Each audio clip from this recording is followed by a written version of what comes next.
Your Excellency, the Honorable Paul Kagame, President of the Republic of Rwanda, honorable ministers, distinguished guests and friends, I would like to thank you for hosting the 6th Aviation Africa Summit and Exhibition. It is always a pleasure to visit this beautiful country, Rwanda, the land of 1,000 hills. In February 2019, during the 4th Aviation Africa Summit, I stressed that for Africa to achieve its full aviation potential, there would be a need for a decisive shift in hubbing dynamics. This year's summit brings us together under the theme of Africa's New Dawn, aviation's resilience, recovery, and growth in a post-COVID era. As we all know, over the 2 years, the COVID-19 pandemic created an unprecedented disruption to aviation. Never ever happened in our aviation history. During this period, Qatar Airways never stopped flying and strived to sustain air transport services in order to provide humanitarian repatriation, charters, alongside heavily reduced scheduled services, where the entire aviation industry came to a halt. We held the beacon of aviation and persevered to be the most profitable airline during the COVID period.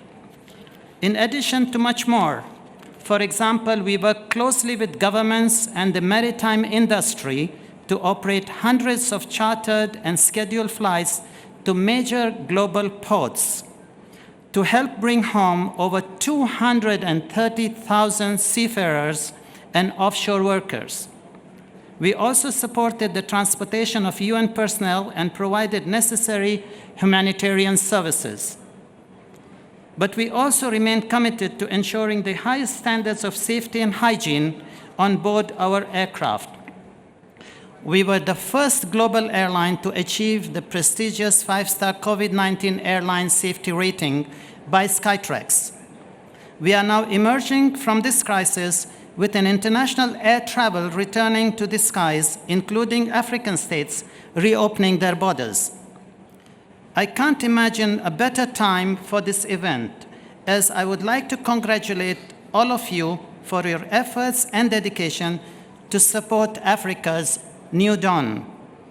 At Qatar Airways, we are very proud of the role we have played in facilitating the recovery of international aviation. Today, we are one of the leading global carriers connecting Africa to the world and operating one of the largest and most reliable networks in the region.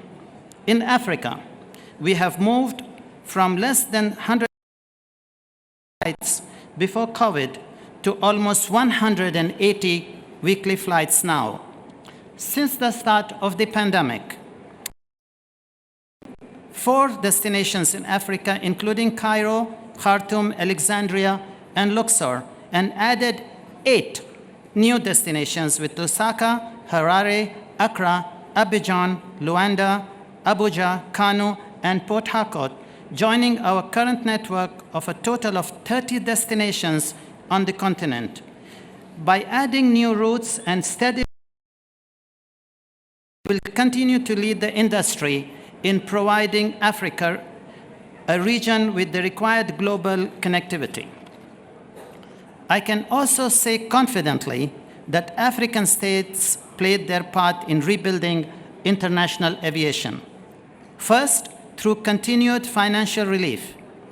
IATA reported that in 2020 alone, a handful of African airlines secured $2.04 billion in government aid.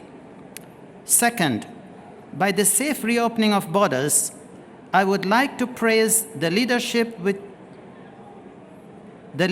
which African Union has shown in preparing a safe restart of aviation in Africa through its Saving Lives, Economies, and Livelihoods campaign. It is clear that the strong collaboration between all stakeholders in the industry enabled aviation to collectively rebuild.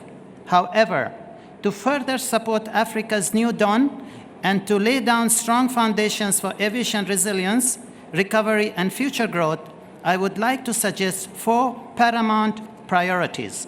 Number 1, increasing Africa's connectivity. The African Union's Single African Air Transport Market, SATAM, is intended to unlock travel and economic benefits within the continent. SATAM, as the flagship project of the African Union Agenda 2063, will ensure aviation plays a major role in connecting Africa, promoting its social, economic, and political integration, and boosting intra-Africa trade and tourism. To date, over 30 countries have signed up to the SATAM, representing over 80% of the existing aviation market in African states. And I would like to encourage all African states to fully support this initiative. Number 2, make available enough infrastructure to cope with the travel demand. Infrastructure will need to keep up with the demand for air travel, which we are expecting to soon equal and then surpass COVID levels. We need to build Africa's physical capacity. This includes revisiting infrastructure expansion plans. On this topic, I would like to share with you our efforts towards increasing the capacity at Qatar International Airport to more than 58 million passengers annually. And as you all know, we are very committed to do the same thing here by increasing the capacity and building a new infrastructure in Rwanda. As you know, this year we will be hosting the FIFA World Cup, and this expansion that we have done at Hamad International is a vital part of our country's preparation to host this major event. Number 3, make available enough manpower and advance in the next generation of aviation professionals. We need to build Africa's human resources capacity and continue investing in the aviation workforce. This is absolutely important if Africa needs to lead the next expansion in our industry. We need to ensure enough trained and certified staff is available to support increased operations, but also we have to ensure that the next generation of aviation professionals be equipped with skill sets to innovate and adapt to future challenges. Qatar Airways is committed to doing its part to ensure the human talent development and nurture the next generation of leaders and professionals as we keep investing here in the industry. Qatar Airways is also proud to partner with IATA for the launch of the IATA Diversity Inclusion Awards, which promote greater gender diversity in the aviation industry. We recognize the need to encourage women to succeed and excel at all levels of industry and for aviation to better reflect the public that we serve. I would like to take this opportunity to highlight that one of the winners of the inaugural IATA Diversity and Inclusion Awards in 2019 was Africa's own Ms. Fadimatu Simo, founder and president of the Young African Aviation Professionals Association. Moreover, I would like to congratulate Rwanda's CEO, Yvonne Makolo, who is set to become the first woman to serve as IATA's chair on the Board of Governors.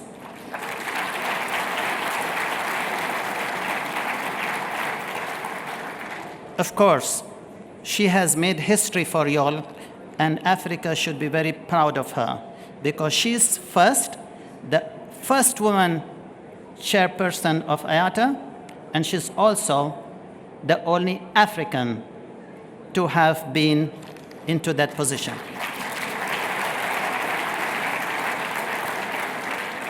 Number 4, addressing environmental sustainability as an urgent priority.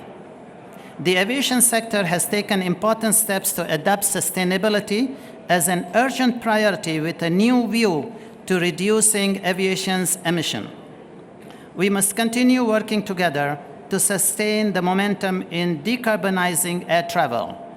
But as our industry is now a target of the Green parties, you need to keep one thing in mind, that we in aviation have been very weak and taking the back seat when we are being targeted as the largest emitters of CO2.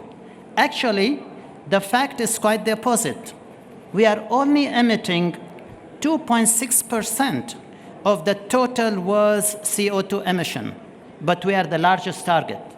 So we really need to bring the people, to educate them that aviation plays the most important part in trade, tourism, creating jobs, serving people. That world cannot stay without us.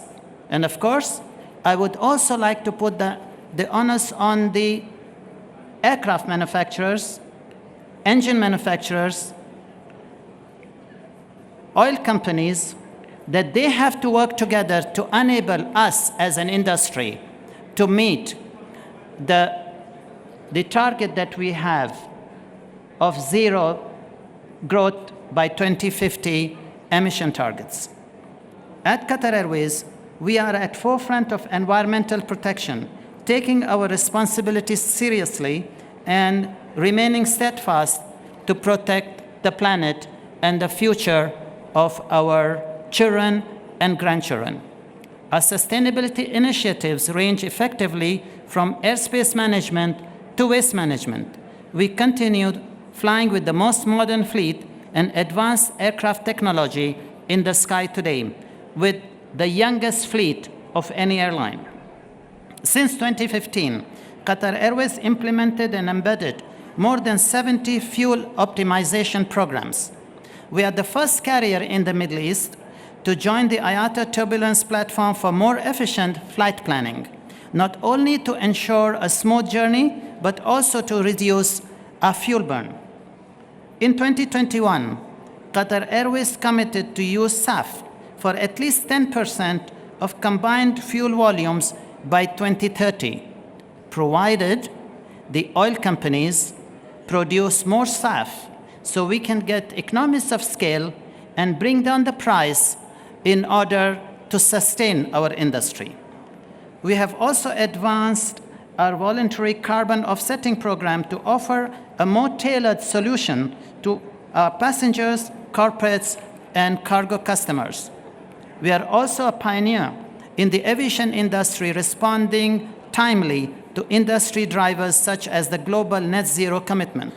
In 2020, Qatar Airways committed to a target of net zero carbon emission by 2050, and we are very committed to this.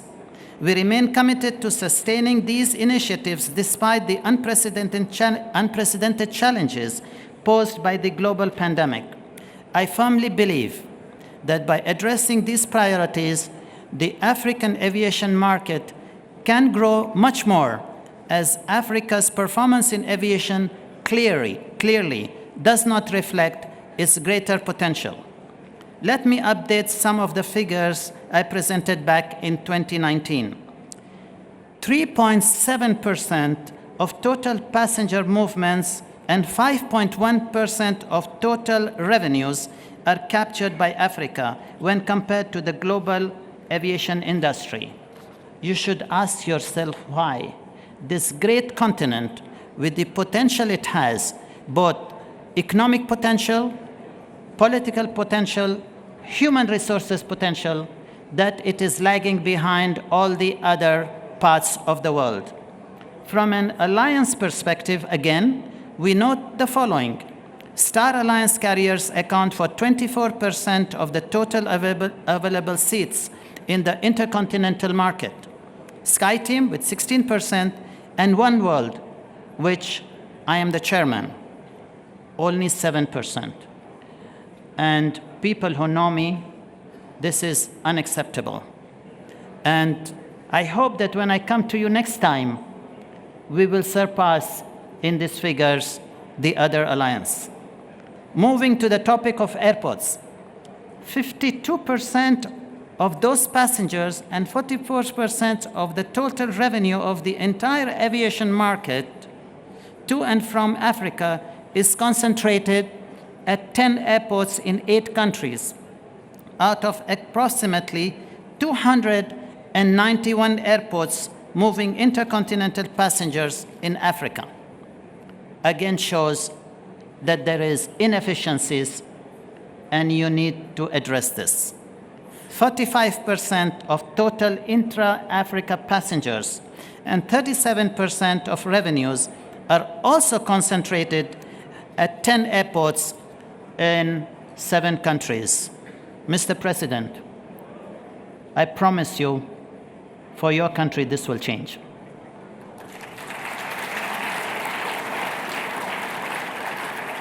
Once again, I would like to reiterate one of the key messages I delivered 3 years ago. The aim should not be increasing the number of protected hubs or contributing to the wealth of a few airlines and their alliance partners at the cost of hundreds of millions of other Africans. On the contrary, the vision should be about liberalization, freedom, collaboration, and partnership. I believe in Africa's aviation potential, and I encourage all stakeholders to offer a solid and long-term partnership. Before I conclude, I would like to take this opportunity to wish the best of luck to all African national football teams during the upcoming FIFA World Cup.